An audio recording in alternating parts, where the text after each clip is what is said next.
Hello दोस्तों, आपका स्वागत है हमारे YouTube चैनल पर। और आज हम आपके लिए एक और वीडियो लेके आए हैं जिसके अंदर हम इम्पोर्टेंट क्वेश्चन के बारे में डिस्कस करने वाले हैं। ये आपके नर्सिंग सब्जेक्ट के क्वेश्चन है, जो हमारे नर्सिंग और नॉन नर्सिंग सब्जेक्ट, जैसा कि आपको पता है, इसमें 60 क्वेश्चन आपके नर्सिंग सब्जेक्ट से आने वाले हैं। तो हम यहाँ पर जो प्रीवियस क्वेश्चन बेस्ड यहाँ पर मॉडल पेपर आपके लिए लेके आए हैं। तो आइए शुरू करते हैं, देखते हैं हमारा क्वेश्चन। तो आपके सारे क्वेश्चन का आपको आंसर करते हुए जाना है और आपका स्कोर आपको लास्ट में जरूर बताना है। और आपको देखते हुए जानना है कि कितने आपने आंसर सही किए हैं और कितने गलत किए। सारे क्वेश्चन आपको अटेम्प्ट करने हैं, सबके आंसर करने हैं। तो चलिए शुरू करते हैं बिना देरी के। तो सबसे पहला हमारा क्वेश्चन है, what is the normal colour of amniotic fluid. आपको normal colour of amniotic fluid बताना है। तो पहला ऑप्शन आपके पास में क्लियर वाटर, और दूसरा ऑप्शन आपके पास में डार्क ब्राउन, तीसरा ऑप्शन आपके पास में ग्रीन कलर और चौथा आपके पास में गोल्डन। तो आपका नॉर्मल एमनियोटिक फ्लूइड का कलर आपसे पूछा गया है। तो क्लियर लाइक वाटर, दूसरा आपके पास में डार्क ब्राउन, तीसरा आपके पास में ग्रीन कलर, चौथा आपके पास में गोल्डन। तो यहाँ पर राइट आंसर क्या होने वाला है, चलिए आंसर की तरफ चलते हैं। आपको कमेंट करके आंसर बताना है। तो चलिए आंसर देखते हैं। राइट आंसर यहाँ पर क्या होने वाला है, तो right answer will B clear like water. Clear like water will be the right answer, यानी जो आपका एमनियोटिक फ्लूइड है नॉर्मल, अगर कोई आपसे एमनियोटिक फ्लूइड का अगर कलर पूछे तो क्लियर होना चाहिए। क्लियर लाइक वाटर जो है एमनियोटिक फ्लूइड होना चाहिए। तो ये इसका राइट आंसर है। उसके बाद में इसके कुछ एब्नॉर्मलिटी के बारे में भी डिस्कस कर लेते हैं। अगर आपको ग्रीन कलर का एमनियोटिक फ्लूइड दिखाई दे रहा है तो वो आपका मिकोनियम स्टेन हो सकता है, और वहां पर फीटल डिस्ट्रेस आपको देखने को मिलेगा। वहां पर क्या देखने को मिलेगा, फीटल डिस्ट्रेस। उसके बाद में हम बात करते हैं गोल्डन कलर अगर आपको देखने को मिल रहा है तो वहां पर आरएच इनकॉम्पेटिबिलिटी हो सकती है। यानी अगर गोल्डन कलर है तो वो इंडिकेट कर रहा है आपकी आरएच इनकॉम्पेटिबिलिटी को। उसके बाद में अगर ग्रीनिश येलो आपको देखने को मिल रहा है, ग्रीनिश येलो सेफ्रोन कलर देखने को मिल रहा है, तो वो आपकी पोस्ट मेच्योरिटी को इंडिकेट कर रहा है। वहीं पर अगर आपको डार्क कलर अगर आपको देखने को मिला तो वहां पर कंसील्ड हेमरेज हो सकता है। और नेक्स्ट है, अगर आपको डार्क ब्राउन यानी टोबैको कलर अगर देखने को मिला तो वो इंडिकेट कर रहा है आईयूडी, यानी intra uterine death. Intra uterine death को ये इंडिकेट कर रहा है। तो ये एमनियोटिक फ्लूइड से रिलेटेड कुछ क्वेश्चन थे जो आपके सारे क्लियर हो गए होंगे। तो चलिए नेक्स्ट क्वेश्चन की तरफ चलते हैं। नेक्स्ट हमारा क्वेश्चन है, the client return to the unit from surgery with a blood pressure of 90 by 50, pulse 132, respiration 30, which action by the nurse should receive priority। आपके पास में एक पेशेंट है जो कि सर्जरी यूनिट से आया है आपके पास में, जिसका बीपी आप देख रहे हो। बीपी आपको देखने को मिला यहाँ पर 90 बाई 50 mm ऑफ एच। और वहीं अगर आपकी जो रेस्पिरेशन पल्स की बात करें तो पल्स आपको देखने को मिली 132, और जो आपका रेस्पिरेशन है वो आपको देखने को मिला 30। तो ये आपको पैरामीटर देखने को मिले हैं। उसके बाद में नर्स की प्रायोरिटी क्या होने वाली है, पहला ऑप्शन आपके पास में continue to monitor the vital sign, दूसरा है कॉन्टेक्ट द फिजिशियन, तीसरा है ask the client how he feels, और fourth is continue the post of care. तो यहाँ पर क्या आपको करना है, प्रायोरिटी नर्सिंग केयर आपको क्या करनी है। राइट आंसर क्या होगा, कमेंट करके बता सकते हैं। पहला ऑप्शन है मॉनिटर करना है वाइटल साइन, दूसरा है फिजिशियन को कांटेक्ट करना है, तीसरा ask the client how he feels, चौथा है पोस्ट ऑफ केयर कंटिन्यू रखनी है। तो चलिए आंसर की तरफ चलते हैं, क्या होगा राइट आंसर। तो यहाँ पर जो राइट आंसर है वो होने वाला है कॉन्टेक्ट द फिजिशियन, यानी आपको फिजिशियन को कांटेक्ट करना है। जैसे कि आपको पता है यहाँ पर बीपी आपको बहुत ही कम देखने को मिली, जैसे कि 90 बाई 50 आपको बीपी देखने को मिली, यानी यहाँ पर बीपी कम है। और साथ में जो दो साइन और दे रखे हैं यहाँ पर, जैसे कि आपको पल्स दे रखी है यानी हार्ट रेट दे रखी है जो आपकी 132 है, यानी टेकीकार्डिया यहाँ पर शो हो रहा है। और जो रेस्पिरेशन है वो यहाँ पर आपको 30 दिखाई दे रहा है, यानी यहाँ पर टेकीपनिया भी आपको देखने को मिल रहा है। तो ये जो सारे सिम्टम्स है ये हेमरेज को शो कर रहे हैं। ये जो कंडीशन है वो आपको हेमरेज को शो कर रही है। तो ऐसे में आपको तुरंत फिजिशियन को इन्फॉर्म करना है। यहाँ पर वाइटल साइन अगर मॉनिटर करोगे तो पेशेंट की कंडीशन और ज्यादा सीरियस हो जाएगी, और पेशेंट से अभी पूछने से कोई फायदा नहीं है, क्योंकि यहाँ पर जो पेशेंट के वाइटल साइंस है वो बहुत ज्यादा बिगड़े हुए हैं। उसके बाद में आपको पोस्ट ऑफ केयर कंटिन्यू ना रख के सबसे पहले फिजिशियन को इन्फॉर्म करना है, उससे कॉन्टेक्ट करना है। चलिए नेक्स्ट चलते हैं। नेक्स्ट हमारा क्वेश्चन है, which pelvic shape has the poorest progress from vaginal delivery. कौन सी पेल्विक शेप है जो आपकी poorest progress from vaginal delivery को मानी जाती है, यानी जो आपकी पुअरेस्ट यहाँ पर पूछा गया है कि कौन सी जो आपकी पेल्विक शेप है जो सबसे पुअर यानी सबसे खराब मानी जाती है फॉर वेजाइनल डिलीवरी। तो पहला ऑप्शन आपके पास में प्लेटिप्लॉइड, दूसरा है एंथ्रोपोइड, तीसरा आपके पास में एंड्रॉइड, चौथा है गायनेकोइड। तो यहाँ पर राइट आंसर क्या होगा कमेंट करके बताना, आपको फटाफट कमेंट करना है, बिल्कुल भी टाइम वेस्ट नहीं करना है। तो चलिए चलते हैं आंसर की तरफ, देखते हैं राइट आंसर क्या होगा।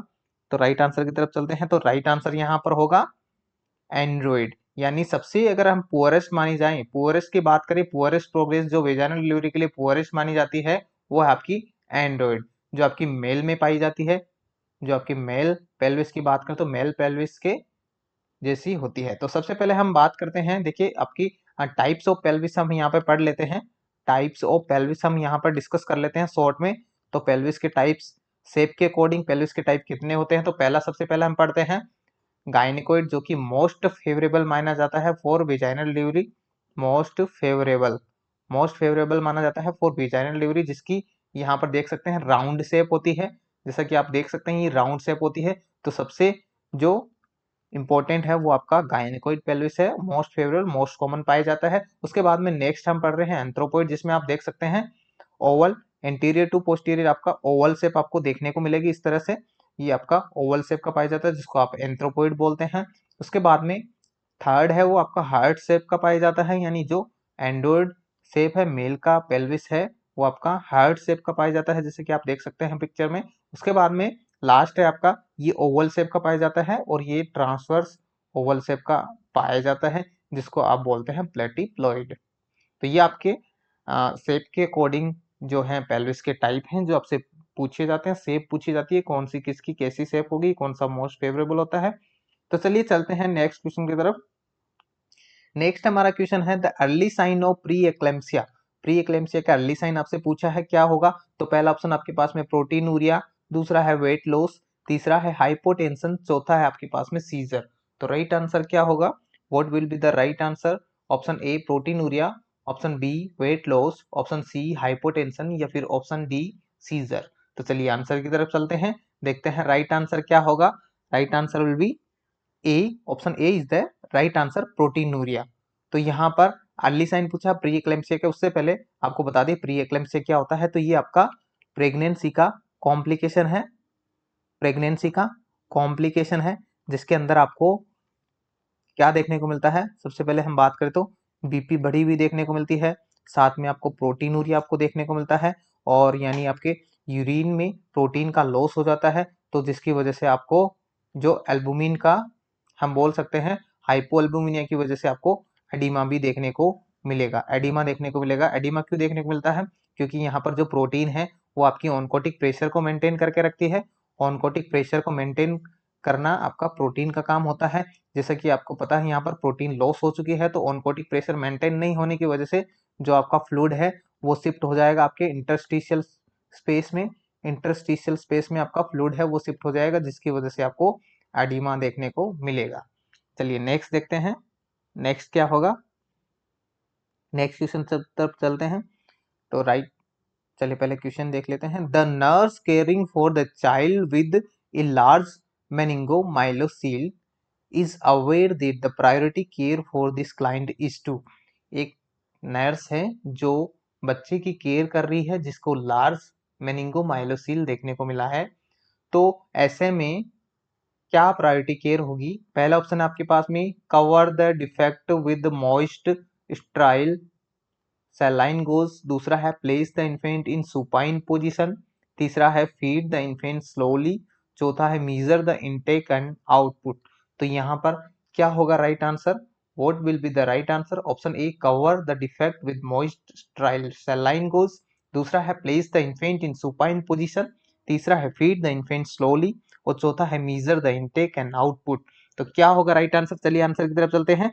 तो right answer will be option A the cover the defect with a moist sterile saline gauze. जैसे कि आपको बता दें माइलो मेनिंगोसील होता क्या, मेनिंगोमाइलोसील होता क्या, सबसे पहले तो जो आपकी स्पाइनल कॉर्ड है, स्पाइनल कॉर्ड है वो प्रोट्रूज हो जाती है, प्रोट्रूज हो जाती है, इसमें सेक आपको देखने को मिलता है। स्पाइनल कॉर्ड में जो आपका सेक आपको बाहर देखने को मिलता है, तो उसको आपको क्या करना है, उसको आपको कवर करना है। उसको सब प्रायोरिटी क्या रहेगी, उसको कवर करना है। किससे कवर करोगे, तो आपको कवर करना है मॉइस्ट और स्ट्राइल सलाइन गोज से, आपको स्ट्राइल सलाइन गोज से आपको उसको कवर करना है। और उसमें बिल्कुल भी सुपाइन पोजीशन नहीं देनी है, आपको वहां पर प्रोन पोजीशन देनी है पेशेंट को। और स्लोली फीड आप करवा नहीं सकते हैं इन्फेंट को, इन्फेंट अपने हिसाब से ही फीड करता है। Measure the intake and output, ये यहाँ पर बिल्कुल भी इंपॉर्टेंट नहीं है। चलिए नेक्स्ट चलते हैं। नेक्स्ट हमारा क्वेश्चन है, the nurse is caring for an infant admitted from the delivery room. एक इन्फेंट है, डिलीवरी रूम से एडमिट हुआ है। Which finding should be reported, कौन सी फाइंडिंग है जो आपको रिपोर्ट करनी है।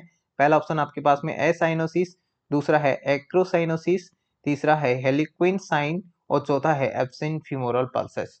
तो राइट आंसर क्या होगा, what will be the right answer, acyanosis, acrocyanosis, harlequin sign, absent femoral pulses. तो चलिए आंसर की तरफ चलते हैं। राइट आंसर क्या होगा, बिना टाइम गंवाए हुए तो देखते हैं राइट आंसर क्या होगा। Right answer will B D, absent femoral pulses. यानी अगर एब्सेंट फीमोरल पल्सेस आपको देखने को मिल रही है तो आपको इमीडिएटली इन्फॉर्म करना है, रिपोर्ट करना है डॉक्टर को, क्योंकि यहाँ पर जो एब्सेंट पल्स है वो इंडिकेट कर रही है आपका कोएरेक्शन ऑफ आउटा, कोएरेक्शन ऑफ आउटा को आपको इंडिकेट कर रही है, जिसकी वजह से आपको स्ट्रॉन्ग बाउंडिंग पल्स देखने को मिलेगी और एलिवेटेड बीपी देखने को मिलेगा आपको अपर एक्सट्रीमिटीज में और लो बीपी देखने को मिलेगा आपको लोअर एक्सट्रीमिटीज में। चलिए नेक्स्ट चलते हैं। नेक्स्ट हमारा क्वेश्चन है, abruptio placenta means premature separation of. Abruptio placenta क्या है, प्रीमेच्योर सेपरेशन ऑफ। पहला ऑप्शन आपके पास में नॉर्मली सिचुएटेड प्लेसेंटा, दूसरा है एबनॉर्मली प्लेसेंटा, तीसरा है एबनॉर्मली सिचुएटेड प्लेसेंटा और चौथा है फीटल मेम्ब्रेन। तो क्या होगा right answer, what will be the right answer. Abruptio placenta क्या है, प्रीमेच्योर सेपरेशन ऑफ, किसका प्रीमेच्योर सेपरेशन है अब्रप्शियो प्लेसेंटा। तो पहला है नॉर्मली सिचुएटेड प्लेसेंटा या फिर एबनॉर्मली प्लेसेंटा या फिर एबनॉर्मली सिचुएटेड प्लेसेंटा या फिर फीटल मेम्ब्रेन। तो क्या होगा राइट आंसर, चलिए आंसर की तरफ चलते हैं। तो right answer will B A, normally situated placenta. यानी अगर आपकी नॉर्मली सिचुएटेड प्लेसेंटा है उसका प्रीमेच्योर सेपरेशन हो गया तो उसको आप अब्रप्शियो प्लेसेंटा बोलेंगे। यानी हम बोल सकते हैं सडन, प्रीमेच्योर, पार्शियल और कंप्लीट सेपरेशन ऑफ प्लेसेंटा। आपकी प्लेसेंटा का सडन, प्रीमेच्योर, पार्शियल और कंप्लीट सेपरेशन हो जाए तो उसको हम बोलेंगे अब्रप्शियो प्लेसेंटा। या फिर बोल सकते हैं ये कंडीशन आपकी आफ्टर 24 वीक यानी थर्ड ट्राइमेस्टर ऑफ प्रेगनेंसी में देखने को मिलती है और बिफोर बर्थ अगर ये कंडीशन हो जाए तो इसको आप अब्रप्शियो प्लेसेंटा बोलेंगे। चलिए नेक्स्ट चलते हैं, नेक्स्ट क्वेश्चन की तरफ बढ़ते हैं। Next question is which term refer to the perceptual abnormality. कौन सी टर्म है जो परसेप्चुअल अबनॉर्मलिटी को इंडिकेट कर रही है। पहला ऑप्शन आपके पास में डेल्यूजन, दूसरा है अटेंशन, तीसरा है हैलुसिनेशन, चौथा है ओरिएंटेशन। तो क्या होगा, क्या होगा यहाँ पर परसेप्चुअल अबनॉर्मलिटी कौन सी है। यहाँ पर जो आपके पास में चार ऑप्शन दे रखे हैं उसमें से परसेप्चुअल अबनॉर्मलिटी कौन सी है, डेल्यूजन, अटेंशन, हैलुसिनेशन या फिर ओरिएंटेशन। तो चलिए आंसर की तरफ चलते हैं, देखते हैं क्या होगा राइट आंसर। तो right answer will B hallucination. Hallucination is the perceptual abnormality. हम बात करते हैं जो परसेप्शन के डिसऑर्डर की बात करते हैं तो दो तरह के परसेप्शन डिसऑर्डर हम पढ़ते हैं। सबसे पहला आपके पास में इल्यूजन और दूसरा आपके पास में हैलुसिनेशन। दोनों में मिस इंटरप्रिटेशन होता है, दोनों में मिस इंटरप्रिटेशन होता है। तो दोनों में फर्क क्या है, तो इल्यूजन होगा उसमें आपके स्टिमुलाई है वो प्रेजेंस होगा और जो हैलुसिनेशन है उसमें स्टिमुलाई है वो अब्सेंस होगा। स्टिमुलाई से मतलब है यहाँ पर कोई भी यहाँ पर कुछ भी आपको स्टिमुलस यानी कुछ भी आपको दिखेगी और उसको आप गलत समझोगे। जैसे हम एग्जांपल ले सकते हैं कि रस्सी अगर पड़ी है, कोई रस्सी पड़ी है तो उसको हम सांप समझते हैं, तो उसको हम सांप समझ लेते हैं। रस्सी को सांप समझना इज द इल्यूजन। और हैलुसिनेशन में क्या होता है कि कोई भी आपके पास में स्टिमुलाई नहीं है, यानी रस्सी यहाँ पर स्टिमुलस है, रस्सी को सांप समझा यानी रस्सी स्टिमुलस थी जिसको आपने मिस इंटरप्रिटेट करके और सांप समझा। और हैलुसिनेशन में क्या होता है, यहाँ पर कोई भी स्टिमुलाई प्रेजेंट नहीं होता है फिर भी आपको लगता है कि वहां पर कुछ प्रेजेंस है। यानी यहाँ पर रस्सी थी तो आपको सांप लगा लेकिन यहाँ पर कुछ नहीं है फिर भी ऐसा लग रहा है कि ये सांप है यहाँ पर। तो ये आपका हैलुसिनेशन कहलाएगा। चलिए नेक्स्ट चलते हैं। नेक्स्ट हमारा क्वेश्चन है, the nurse is caring for a client with B thalassemia major. एक क्लाइंट की केयर की जा रही है जो क्लाइंट आपका बी थैलेसीमिया मेजर का है। Which therapy is use to treat thalassaemia. कौन सी थेरेपी यहाँ पर यूज की जाती है थैलेसीमिया को ट्रीट करने के लिए? पहला ऑप्शन है आपके पास में आईवी फ्लूइड, दूसरा है फ्रीक्वेंट ब्लड ट्रांसफ्यूजन, तीसरा है ऑक्सीजन थेरेपी और चौथा है आयरन थेरेपी। तब क्या होगा right answer? What will be the right answer? चलिए आंसर की तरफ चलते हैं। तो right answer will B frequent blood transfusion. देखिए यहाँ पर आईवी फ्लूइड से यहाँ पर कोई इफेक्ट यहाँ पर होने वाला नहीं है, क्योंकि यहाँ पर जो है आरबीसी का डिस्ट्रक्शन होता है। और ऑक्सीजन थेरेपी भी यहाँ पर इंपॉर्टेंट नहीं है, क्योंकि यहाँ पर आपकी हीमोग्लोबिन की कमी है। और आयरन थेरेपी भी यहाँ पर कोई ज्यादा मोस्ट इफेक्टिव नहीं है। तो यहाँ पर ब्लड ट्रांसफ्यूजन करना, देखिए थैलेसीमिया में क्या होता है, जो अगर आपकी नॉर्मल आरबीसी की हम बात करें तो आरबीसी की जो लाइफ स्पान है, लाइफ स्पान की बात करें तो आपका 100 डेज में ±20 होता है। यानी हम बोल सकते हैं 80 से 120 दिन आपका आरबीसी का लाइफ स्पान होता है। तो ये जो लाइफ स्पान है वो यहाँ पर बहुत ही कम हो जाता है, जिसकी वजह से आरबीसी डिस्ट्रक्शन देखने को मिलता है, जिसकी वजह से आरबीसी का डिस्ट्रक्शन देखने को मिलता है बार बार।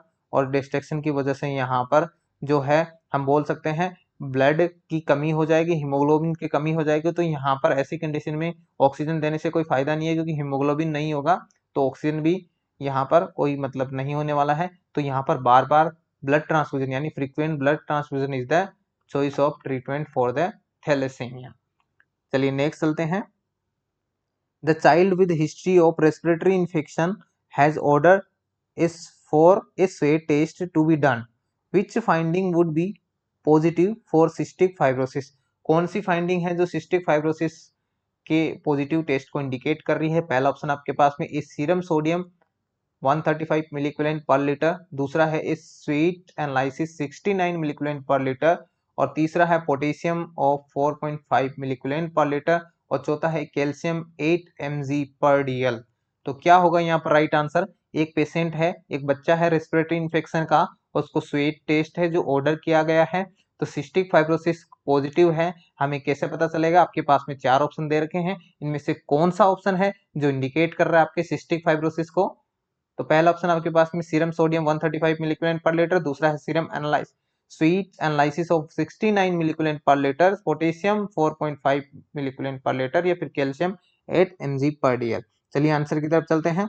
तो राइट आंसर क्या होगा? राइट आंसर भी यहाँ पर राइट जो है बी होगा, स्वीट एनालिसिस ऑफ 69 मिलीक्विलेंट पर लीटर। यहाँ पर अगर हम सोडियम की बात करें तो सोडियम की जो वैल्यू है यहाँ पर नॉर्मल दे रखी है, यहाँ पर नॉर्मल दे रखी है, जो नॉर्मल आपकी 135 से 145 होती है, 135 से 145 होती है। वहीं अगर पोटेशियम की बात करें तो पोटेशियम की आपकी नॉर्मल वैल्यू है यहाँ पर 3.5 टू 5.1 आपकी नॉर्मल होती है। और कैल्शियम भी यहाँ पर नॉर्मल दे रखा है 8 से 11 mg पर डीएल जो नॉर्मल होता है। तो ये सारी नॉर्मल वैल्यू है। यहाँ पर स्वेट एनालिसिस की बात करें तो यहाँ पर क्लोराइड जो है वो चेक की जाती है, और क्लोराइड की नॉर्मल वैल्यू आपकी लेस देन 30 होगी, और 30 टू 59 है तो यहाँ पर सस्पेक्टेड यानी आपका यहाँ पर सिस्टिक फाइब्रोसिस हो सकता है। यहाँ पर अगर इतना वैल्यू आती है तो हमें दूसरे अल्टरनेटिव टेस्ट हमें चेक करने हैं, और ये आपका जो सिस्टिक फाइब्रोसिस जेनेटिक डिसऑर्डर है तो हमें जेनेटिक टेस्ट हम दूसरे कुछ भी अल्टरनेटिव यूज कर सकते हैं। और मोर देन 60 अगर आपका स्वेट टेस्ट आ रहा है तो यहाँ पर आपका सिस्टिक फाइब्रोसिस पॉजिटिव इंडिकेट कर रहा है। तो हमारे पास में जो वैल्यू आई है वो 69 मिलीक्विलेंट पर लीटर आपकी आई है, जो कि पॉजिटिव दिखा रही है। चलिए नेक्स्ट चलते हैं। The nurse is aware that a common mode of transmission of Clostridium tetani, Clostridium tetani का मोस्ट कॉमन ट्रांसमिशन रूट क्या होगा, मोड क्या होगा? तो पहला ऑप्शन आपके थ्रू द ड्रॉपलेट, दूसरा है कंटामिनेशन विद स्पूटम, तीसरा है थ्रू द ब्लड ट्रांसफ्यूजन, चौथा है direct contact of spore with open wound. तो क्या होगा राइट आंसर? क्या होगा यहाँ पर? क्लोस्ट्रिडियम टिडेनी का मोड ऑफ ट्रांसमिशन पूछा है तो क्या होगा? Through the droplet, contaminated with sputum, through the blood transfusion, direct contact of spore with open wound. तो क्या होगा राइट आंसर? चलिए आंसर की तरफ बढ़ते हैं। तो right answer will B D, direct contact of spore with open wound. यानी हम बात कर सकते हैं, हम बोल सकते हैं जो आपका क्लोस्ट्रिडियम टिडेनी है, क्लोस्ट्रिडियम टिडेनी है वो आपका सोइल में प्रेजेंट होता है, और जो ओपन वुंड है उनमें डायरेक्ट ये एंट्री करता है और अपना इन्फेक्शन करता है। चलिए नेक्स्ट चलते हैं, नेक्स्ट क्वेश्चन की तरफ बढ़ते हैं। नेक्स्ट हमारा क्वेश्चन है, the nurse has just receive the change of shift report, which client should the nurse assess first. एक नर्स को आप ओवर मिला है, अभी ओवर मिला है, नहीं फर्स्ट शिफ्ट वाली नर्स से ओवर मिला है, तो यहाँ पर कौन से क्लाइंट को नर्स पहले असेस करेगी? पहला ऑप्शन आपके पास में client 2 hour post lobectomy with 150 ml drainage. दूसरा ऑप्शन आपके पास में client 2 days post gastrectomy with scant drainage. तीसरा आपके पास में एक client with pneumonia with an oral temperature of 102 degree Fahrenheit. चौथा है आपके पास में एक client with fractured hip in buck's traction. तो क्या होगा राइट आंसर यहाँ पर? What will be the priority? चलिए आंसर की तरफ चलते हैं। Right answer is option A, यानी जो क्लाइंट है आपको 2 आवर सर्जरी, यानी हम बोल सकते हैं कि रिसेंट सर्जरी, यहाँ पर इस पेशेंट की रिसेंट सर्जरी हुई है जिसको प्रायोरिटी देनी है, और यहाँ पर ड्रेनेज भी आपको ज्यादा देखने को मिल सकता है। दूसरे ऑप्शन में हम बात करें तो ये आपका पुराना केस है और यहाँ पर ड्रेनेज भी बहुत कम है, तो इसलिए इसको हम प्रायोरिटी नहीं देंगे। और जो न्यूमोनिया का पेशेंट है उसको फीवर है, जो कि ज्यादा कोई सीरियस वाली बात नहीं है, तो इसको भी हम प्रायोरिटी नहीं देंगे। तो यहाँ पर जो फ्रैक्चर्ड पेशेंट है उसको बक्सट्रेक्शन लगा है, तो इसको भी कोई हम प्रायोरिटी नहीं देने वाले। तो option A is the right, यहाँ पर रिसेंट सर्जरी हुई है जिसको हमें प्रायोरिटी देनी है। चलिए नेक्स्ट चलते हैं। What is the main side effect of ECT? ECT का साइड इफेक्ट क्या है? ECT is the electroconversion therapy. Electroconversion therapy का साइड इफेक्ट क्या है? पहला ऑप्शन है आपके पास में रिट्रोग्रेड एमनेशिया, दूसरा है फ्रैक्चर, तीसरा है सीजर, चौथा है हाइपोटेंशन। तो क्या होगा right answer? What is the main side effect of ECT? Retrograde amnesia, fracture, seizure, hypotension. तो चलिए आंसर की तरफ चलते हैं, क्या होगा राइट आंसर देखते हैं। तो right answer is option A, retrograde amnesia. Retrograde amnesia is the main side effect of ECT. अगर ईसीटी की बात करें तो ईसीटी में क्या क्या साइड इफेक्ट होते हैं? टेम्परेरी और रिवर्सिबल लॉस ऑफ मेमोरी और कंफ्यूजन, जो कि इसके मोस्ट कॉमन जो साइड इफेक्ट है। उसके बाद में आपको पाल्पिटेशन भी देखने को मिल सकता है, वीकनेस देखने को मिल सकता है, हेडेक देखने को मिल सकता है, ड्राई माउथ भी देखने को मिल सकता है। चलिए नेक्स्ट चलते हैं। Question number 14, major side effect of haloperidol. Haloperidol का मेजर साइड इफेक्ट आपसे पूछा है, जिसमें आपके पास में पहला ऑप्शन है ड्राउजीनेस, दूसरा है ड्राई माउथ, तीसरा है एक्स्ट्रा पिरामिडल साइड इफेक्ट यानी ईपीएस, और चौथा है आपके पास में एनोरेक्सिया। एनोरेक्सिया चौथा ऑप्शन आपके पास में। तो क्या होगा यहाँ पर? हैलोपेरिडोल का side effect, major side effect क्या होने वाला है यहाँ पर? तो चलिए आंसर की तरफ चलते हैं, फटाफट आपको कमेंट करते हुए चलना है। चलिए चलते हैं आंसर की तरफ। तो क्या होगा राइट आंसर देखते हैं। तो right answer will be extrapyramidal effect side effect, यानी EPS is the right answer. तो आपको हैलोपेरिडोल के मेन साइड इफेक्ट की बात करें तो आपको ईपीएस देखने को मिलेगा। अब जो ईपीएस क्या है, अगर ईपीएस की बात करें तो ईपीएस आपका अकस्थीसिया, तार्डिव डिस्काइनेशिया यानी protrusion of tongue, acute dystonia and Parkinson like symptoms like tremor, bradykinesia and rigidity, ये सब आपको हैलोपेरिडोल के साइड इफेक्ट में देखने को मिलेगा। चलिए नेक्स्ट चलते हैं। हैलोपेरिडोल इज द एंटीसाइकोटिक ड्रग। चलिए नेक्स्ट चलते हैं। नेक्स्ट क्वेश्चन है हमारा, स्पाइरोनोलेक्टोन प्रोड्यूसेस। जो स्पाइरोनोलेक्टोन है वो क्या प्रोड्यूस करती है? पहला ऑप्शन आपके पास में हाइपरनेट्रीमिया, दूसरा है हाइपोनेट्रीमिया, तीसरा है हाइपरकेलेमिया, चौथा है हाइपोकेलेमिया। तो चार ऑप्शन आपके पास में से पूछा आपसे, स्पाइरोनोलेक्टोन है वो क्या प्रोड्यूस करती है? यानी हाइपरनेट्रीमिया सोडियम ज्यादा, हाइपोनेट्रीमिया यानी सोडियम कम, हाइपरकेलेमिया पोटेशियम ज्यादा, हाइपोकेलेमिया पोटेशियम कम। तो क्या करती है? चलिए आंसर की तरफ चलते हैं। तो राइट आंसर इज हाइपरकेलेमिया। स्पाइरोनोलेक्टोन की बात करें तो ये आपकी पोटेशियम स्पारिंग डायूरेटिक है। पोटेशियम स्पारिंग डायूरेटिक है, जो क्या करती है रीनल ट्यूब्यूल पे एक्ट करती है, और एल्डोस्टेरोन के एक्शन को प्रिवेंट करती है। और पोटेशियम को रीअब्जॉर्प्शन बढ़ा देती है, रीअब्जॉर्प्शन बढ़ा देती है, जिससे क्या होता है ब्लड के अंदर पोटेशियम का लेवल बढ़ जाता है, तो जिसकी वजह से आपको हाइपरकैलेमिया देखने को मिलता है। चलिए नेक्स्ट चलते हैं। नेक्स्ट हमारा क्वेश्चन है, a client has been receiving cyanocobalamin B12 injection for past 6 week. एक क्लाइंट है जो साइनोकोबालामीन यानी विटामिन B12 के इंजेक्शन है वो ले रहा है from last 6 week, which laboratory finding indicate that medication is having the desired effect.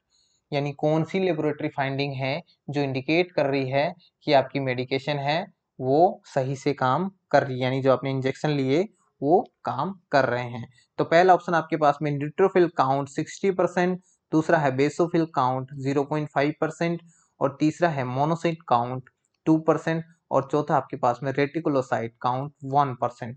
तो क्या होगा राइट आंसर यहाँ पर? क्वेश्चन था हमारे पास में, एक पेशेंट है साइनोकोबालामिन यानी B12 इंजेक्शन ले रहा है लास्ट 6 वीक से, और कौन सी लेबोरेटरी फाइंडिंग से आप पता लगाओगे कि ये इंजेक्शन है वो काम कर रहे हैं? पहला ऑप्शन न्यूट्रोफिल काउंट 60%, दूसरा बेसोफिल काउंट 0.5%, तीसरा मोनोसाइट काउंट 2%, चौथा रेटिकुलोसाइट काउंट 1%। तो चलिए आंसर की तरफ चलते हैं, क्या होगा राइट आंसर कमेंट करके बता सकते हैं आप भी। चलिए आंसर की तरफ चलते हैं। तो राइट आंसर इज डी, यानी D is the right answer. हम बोल सकते हैं नॉर्मल रेटिकुलोसाइट है जो आपका 1% यहाँ पर देखने को मिलेगा। हम बात करें कि जो नॉर्मल रेटिकुलोसाइट है, नॉर्मल रेटिकुलोसाइट की वैल्यू की अगर हम बात करें तो वो आपकी 0.5 टू 2.5% होती है, और जो कि यहाँ पर अगर इसके मिड वैल्यू आती है तो आपकी नॉर्मल कंसीडर की जाती है। यानी अगर ये तीनों की बात करें, न्यूट्रोफिल बेसोफिल मोनोसाइट, तो ये WBC है, यानी ये WBC है, और साइनोकोबालामिन है जो कि एनीमिया के लिए ट्रीटमेंट किया जाता है, और WBC जो है आपकी एनीमिया के लिए कोई इंपॉर्टेंट रोल नहीं निभाती है। तो एनीमिया के लिए हम बात करें तो आपकी रेटिकुलोसाइट यहाँ पर कंसिडर किया जाएगा। तो right answer will B reticulocyte 1%। ये बाकी सब WBC हैं जो कि एनीमिया के लिए रिस्पॉन्सिबल नहीं है, एनीमिया के लिए रिस्पॉन्सिबल है रेटिकुलोसाइट, और इसका नॉर्मल वैल्यू है, इसका मतलब यहाँ पर ये मेडिसिन काम कर रही है। चलिए नेक्स्ट चलते हैं। नेक्स्ट हमारा क्वेश्चन है, a client with acute leukemia develop a low white blood cells count. In addition to institution of isolation, the nurse should, एक पेशेंट है लुकेमिया, लुकेमिया का मतलब यहाँ पर WBC काउंट है उसके कम है, तो आपको आइसोलेशन के साथ में आपको क्या ध्यान रखना है? पहला ऑप्शन आपके पास में request that food be served with disposable utensil, दूसरा है ask the client to wear a mask when visitor are present, तीसरा है preparation of IV site with mild soap and water and alcohol, चौथा आपके पास में provide food in sealed single serving packaging.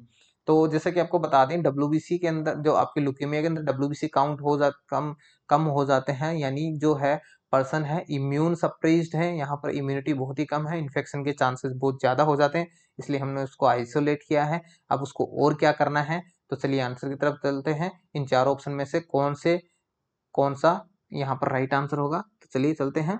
Right answer be D. देखिए यहाँ पर पहला ऑप्शन दे रखा है कि request to food the served in disposable utensil, यानी सिर्फ डिस्पोजेबल यूटेंसिल से काम नहीं होने वाला है यहाँ पर। आज द क्लाइंट, दूसरा ऑप्शन है ask the client to wear the mask when visitor present, यानी मास्क आपको पेशेंट को नहीं पहनाना है, पेशेंट तो वैसे ही आइसोलेट है, उसके मिनट सप्रेस आपको क्लाइंट जो आपके विजिटर आते हैं उनको मास्क पहना सकते हैं, और विजिटिंग है वो भी कम करवा सकते हैं, और IV साइट है उसको आप माइल्ड सोप वाटर से अल्कोहल बेस से कर सकते हैं, लेकिन इसको कम प्रायोरिटी देंगे। बाकी आप थोड़ा बहुत यहाँ पर जो स्किन ड्राई वगैरह तो होती है, लेकिन फिर भी ये कर सकते हैं।